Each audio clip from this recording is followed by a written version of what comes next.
Well, today we are recognizing International Children's Day, I should say, International Children's Day, and we've been talking about kids and families all morning long. And we are delighted and honored to have in the studio with us today a couple of very special guests. First, Allison McLain, and she's the director of Royal Family Kids. Now, let me just read you a couple of statistics here. Annually, 3 million cases of child abuse, neglect, and abandonment are reported in America, and one of these victims dies every 4 hours due to the abuse. In Josephine County alone, over 130 children are currently in foster care systems. And in 2006, Parkway Christian Center launched Royal Family Kids Camp of Grants Pass, and with the mission to create positive memories for foster children in Josephine County. And with us today, the person that heads that up is Allison. Hi, Allison. Hello. Nice to see you. Nice to see you as Welcome. well. You're sitting in the infamous Bob Just seat, so it is radioactive, but don't let that bother you. Oh, I definitely won't. When you walk out of here, you will glow for about 12 hours. Okay. Yeah, we want to make sure to get you on TV. Well, thanks for coming over and being the International Child or Children's Day today. And this is an incredible program. How did you get involved in it? You know, that's really funny. I was thinking about that this morning, and I actually started out as a counselor at this camp. And it's one of those things where, you know, it's not like normally in my life, I decide, you know, oh, that's good, I'm going to go do that. And this one, God just kind of pulled me towards it. So I've worked up from being a counselor all the way to being one of the directors. So all right. And how long have you been doing that? This will be my 6th year. Your 6th year? Yes. Wow. Well, it is an incredible program. When you hear these statistics about abuse, abandonment, your heart just stops. It does. And I think it's a part of our culture. We just don't want to pay attention. We just we know it's there. We hope it's not there. Yeah, it's too hard to face it. And how did you come involved in this? Well, back in 2005, we had some representatives from the corporate Royal Family Kids come and visit our church, and it really was something that was on the heart of our pastor, Dennis Weber, and he just said, you know, hey, let's do this. Let's face this. And so we decided that we were going to confront the child abuse that's occurring in Josephine County, and we're going to change the lives of its victims. And that's where we've gone since 2005. All right. So the program itself, let me ask you about the program. What do you do? I mean, you do camps, and what else? We do camps, and camp is our big push because amazing things can happen. We give one counselor just 2 kids, and that gives them an incredible opportunity to just give attention and love and show them truly who Jesus is. And that's our big push. We do some incredible things in that week of camp. We also do periodically throughout the rest of the year some special events, but what we're really looking forward to doing next school year is beginning a mentoring program that will go the whole year from camp to camp. Wow. So Children's Services obviously like what you do. They do. And you provide something they can't provide. Exactly. Do these kids come right out of foster home for that camp period? They do. And that's one of the amazing things is we are working with a government agency. We are taking foster kids that are being, you know, they're either wards of the state or their legal guardians are the state of Oregon, and the state of Oregon is giving us these kids. They're coming directly out of foster care. All of them are currently in foster homes, and they're being handed to a group of Christians to go to camp. Wow. And for how long? 2 weeks? It's 1 week. 1 week. Yeah. It's 1 week that makes the hugest difference that I have ever witnessed in my life. Well, you obviously have some stories. I do have some incredible stories. One of my favorites was this little girl. For her confidentiality, I'm going to call her Lindsay. Okay. And she had a tough week at camp, and she actually came to us, and she still had bruises on her, which means she was new in foster care, and obviously had gone through some horrors in her home. And her counselor and I worked. She wasn't really talking, wasn't really engaging. She had shut down. And Thursday is one of our pivotal moments. A lot of these kids have actually never had their own birthday party. And not most of them, some of them don't even know when their birthday is. And so we throw a huge birthday party with cake and presents that are just for them. So that evening, after all of this has just ended and they're getting ready for bed, I'm walking in between two buildings, and this camper, Lindsay, comes running towards me, which is unusual for her, and she hugs me. And so she's, hugging me, and then I realize she's sobbing. And she pulled away and she looked up to me and she said, "Why do you do this?" And I wasn't sure what she was referring to. And I said, "Well, what do you mean?" And she said, all of this, camp, why do you do this?" And so I got to look at her and say, "Well, Lindsay, it's because we love you. All of these people absolutely love you." And so she looked at me and she hugged me again, and then went running back to her dorm where her counselor was waiting for her. And it just, to see the transformation between the first day and Thursday, it was incredible. And she came out of that shell. She was able to be a kid and just have fun. And how old was she again, Liz? She was, I believe, 10 years old. Wow. Yeah, our camp is for 6 to 12-year-olds, and I believe she was 10. Obviously, not only do they experience love, and you obviously let them know that love comes from Christ. Yes. They have an introduction to Christ. They do. How's that go? It's a very unique situation because we are working with the state. So all of our curriculum is Bible-based. They get a Bible. They get an MP3 player with Bible songs. Wow. Everything is Christian. It's a Christian camp.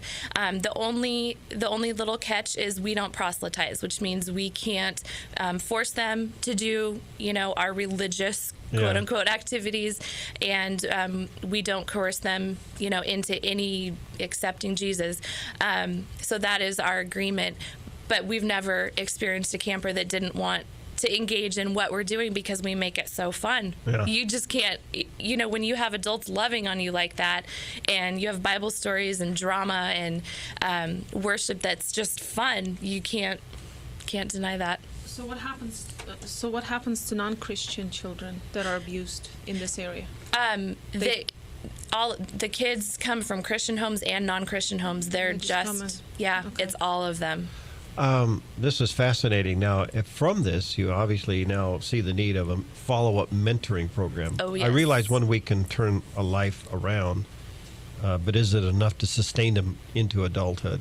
And that's what we're actually starting to see.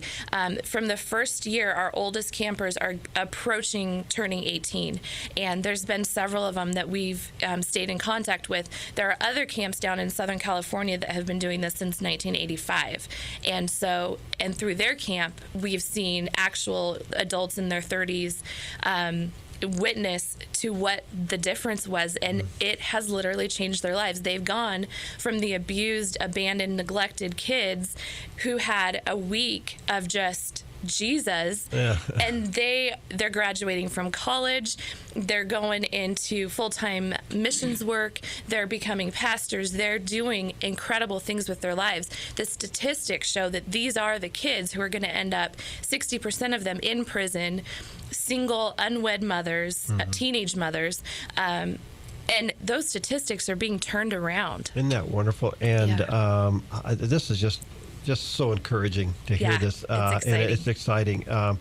Can other churches get involved? Absolutely, and that is part of the exciting thing. While Parkway is the driving force behind this and provides a lot of the staffing and a lot of the financial support, we have, I think, a total of 8 different churches that provide, either support staff or counselors or financial assistance to us. So it's actually a group of about 8 churers. Wow, that's wonderful. Yes. Well, when you talk about it, you glow. So I do want to ask you. Really? Yeah, I do want to ask you, what do people do if they want to get involved? But first, I wanted to ask you, how has it transformed you? As you've been in this for 6 years.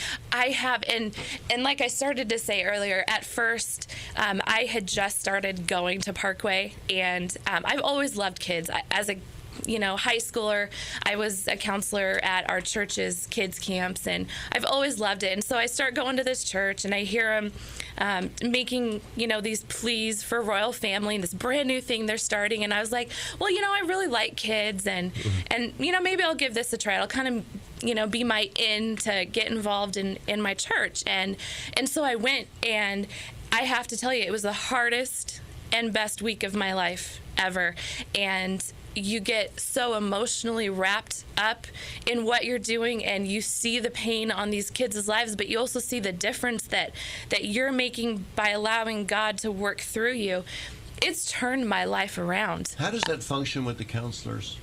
I mean, how do you relate to the kids? I know do you assign 2 children per counselor? We do. We spend a lot of time interviewing our counselors so we can get to know them, and then we take a look at our camper registration forms, which are pretty lengthy, because there's a lot of stuff that comes with these. So you kids. have a pretty good idea of what you're dealing with before you assigned your 2. We do. We spend a lot of time just poring over the applications to match up the kids with a counselor who's perfect for them. Mm-hmm. We don't always succeed. We sometimes make a mess out of it, but by and large, God does some crazy stuff when you just lay it all out before him, mm-hmm. and mm-hmm. he pairs people up that no man could ever guess. And the kids are never really alone. They're always with their counselor. Yeah. And we do have a lot of safety rules, and so we have a 2 deep rule. So no adult can ever be alone with a kid. There always has to be 2 adults. So we have a counselor, and then their buddy counselor, and then their 2 campers. So it's a unit of 2 adults and 4 kids generally. Sometimes we do a one-on-one counselor camper situation if we need to, but generally they have that unit. We also have grandpa and grandma. We have actually 2 sets of them, aunt and uncle. We really create the family feel that a lot of times they don't have. So what does it look like when they show up the first day? How does that, as I know people are curious, 1 week, I know what people are thinking. They're thinking Absolutely. 1 week can make that much difference. They don't come back the next year, right? It's not a... Not generally. We do, I would say maybe 25 to 30% come back for a second year. Really? Okay. And oftentimes it's because they're kind of bouncing around in care, and a lot of times they're going out of state. Sometimes they've gone back home, but what I'm noticing is they'll skip a year. So they'll be in care, they'll go back home, and then the next year, unfortunately, they're back in care, so they're back at camp. Right. But it's amazing. I would start us out even before they get to camp, because I know what happens is people gather at the church and cheer the kids when they come to. Yes. I mean, tell us about that. And that's another interesting story. We start with Monday morning registration, and it's a zoo. You've got 50 kids plus their siblings plus their foster parents down at the church, and we're trying to organize them and get them on buses. And a lot of times they're scared. They don't know. They're used to being bounced around, so you get the really flat effect. They don't know if this bus is coming back. Yeah, they don't know what on earth is going on. They just see a lot of happy people, but they're kind of shut off to emotion because they're just used to this. They show up at home, their belongings are in a black trash bag, and they're moving on to the next home. So you don't get that typical child like, "Woo, I'm going to camp." But when we get up to camp, we have a red carpet, we've got flags, we've got people cheering, posters with their names on them as they come off the bus. Wow. One cool thing that we do is we take their picture right as they're walking down the steps of the bus. And it's actually part of our photography program. We make them scrapbooks that are actually often the only pictures they have from their childhood. But this last year, one little girl at registration, I was really concerned about her. She was 7, and she was bawling. She was so upset. She was kind of huddled in the corner. Nobody could really, get to her. But I had 2 of our teen staff assistants. I said, be glue, stick with her, walk her through everything, just be her best friend. And so when we get up to camp, we take her picture. She's still just not doing well. Our grandma walks her through the procession of, the flags and the people, and introduces her to her counselor. Well, later that afternoon, about 4 hours later, we took her picture again. And the first picture is kind of their identification picture while we try to learn their names. Learning 50 kids' names in a couple hours is kind of tough, so yeah, we use pictures. Well, we couldn't recognize the picture that was taken 4 hours later. We actually did not recognize that it was the same little girl. Wow. whose picture we had taken coming off the bus that was so upset. She had the biggest smile on her face. She was holding an ice cream cone, grinning ear to ear, glowing. Her face was lit up. It actually, I promise, did not even look like the same little girl. They couldn't figure out that it was the same child.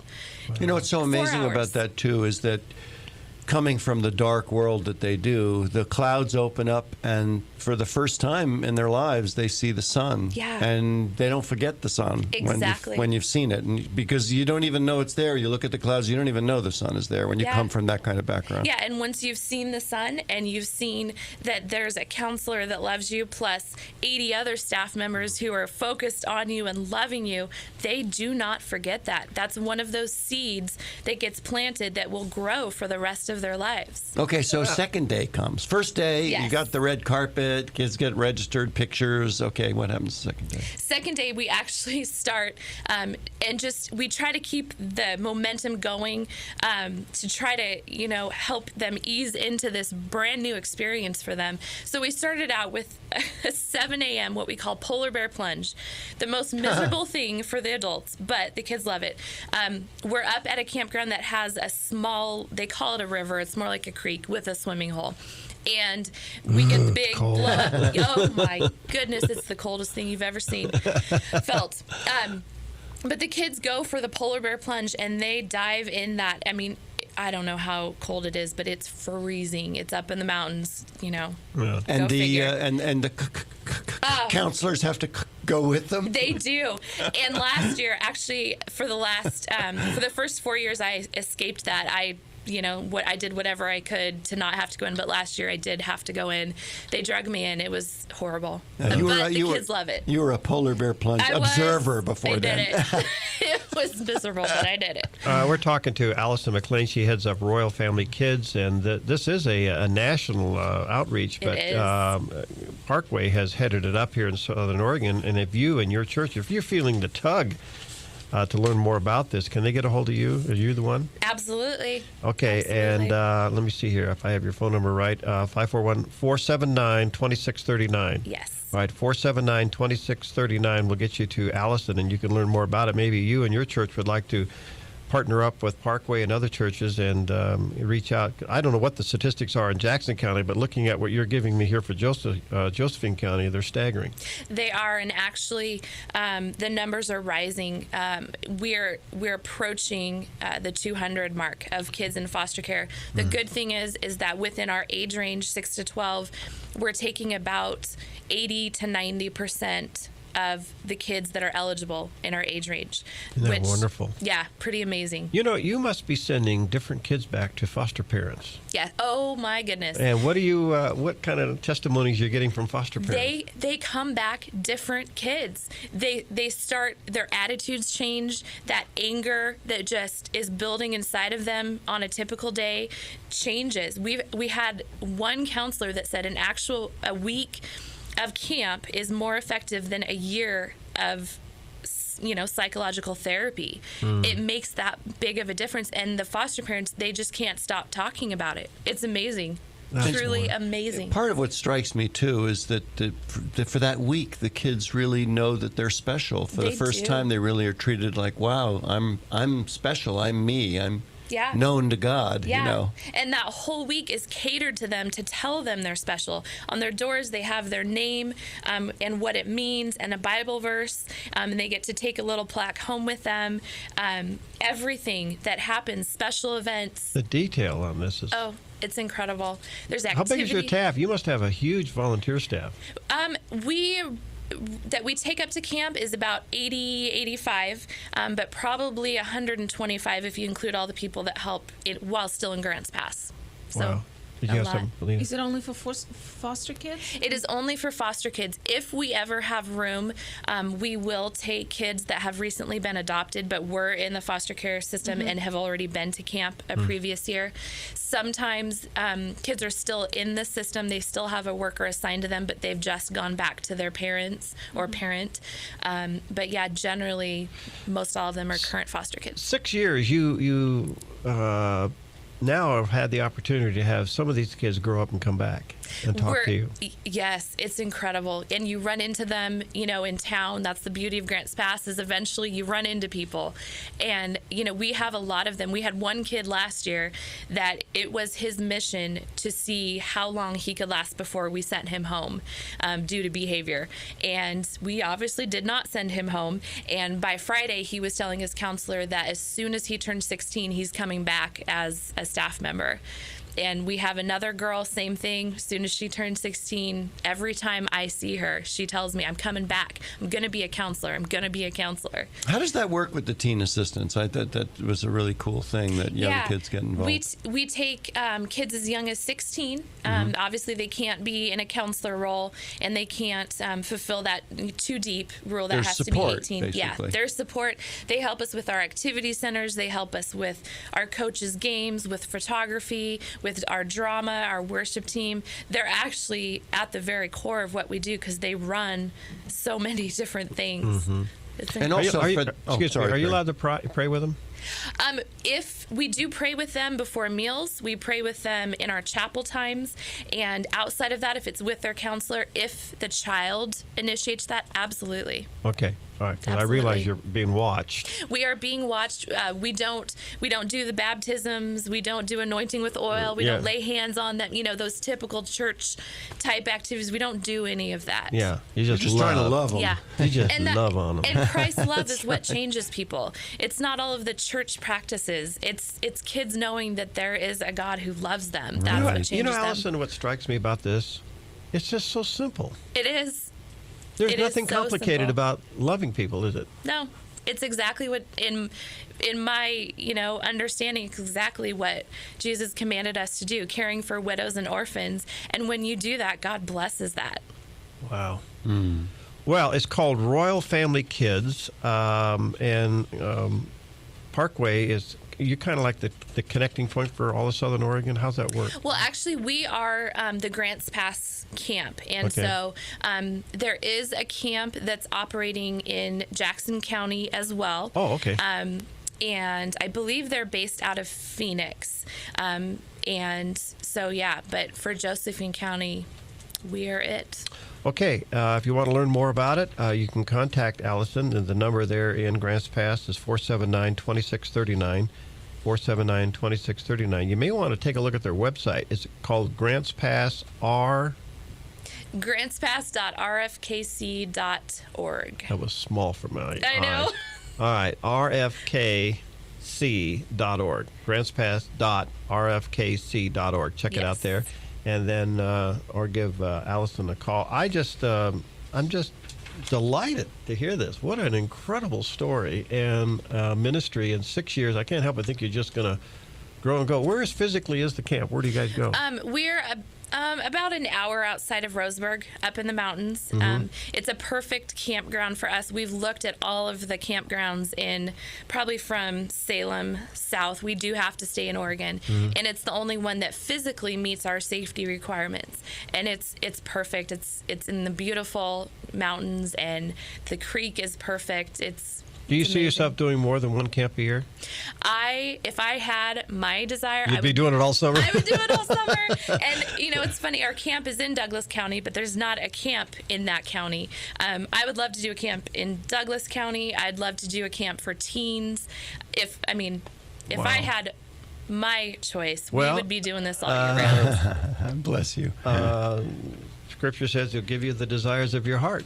Now, that desire you have, he gave it to you, and the fulfilling it, he'll give it to you. That's what I'm counting on. Allison, thank you. Allison McLain, Director of Royal Family Kids, an incredible outreach. Check it out at Grants Pass, and that'd be rfkc.org. So that's grantspass.rfkc.org. Yes. Or give Allison a call if you want to get more information, 479-2639. Thank you. You are so welcome. I've never seen anybody glow as much as you have this morning. You are on fire. You are enjoying what the Lord's got you doing, and this is just a delight. So thank you for coming. Well, thank you for having me. I really appreciate it. All right, God bless you. Come back soon, will you? I will. When's camp this year? When are you going? July 25th through 29th. I think we ought to have you back right after that. Okay. We'll get a report. I will be glowing twice as much and with 10 times as many stories. Okay, look forward to it. Thank you. Thank you.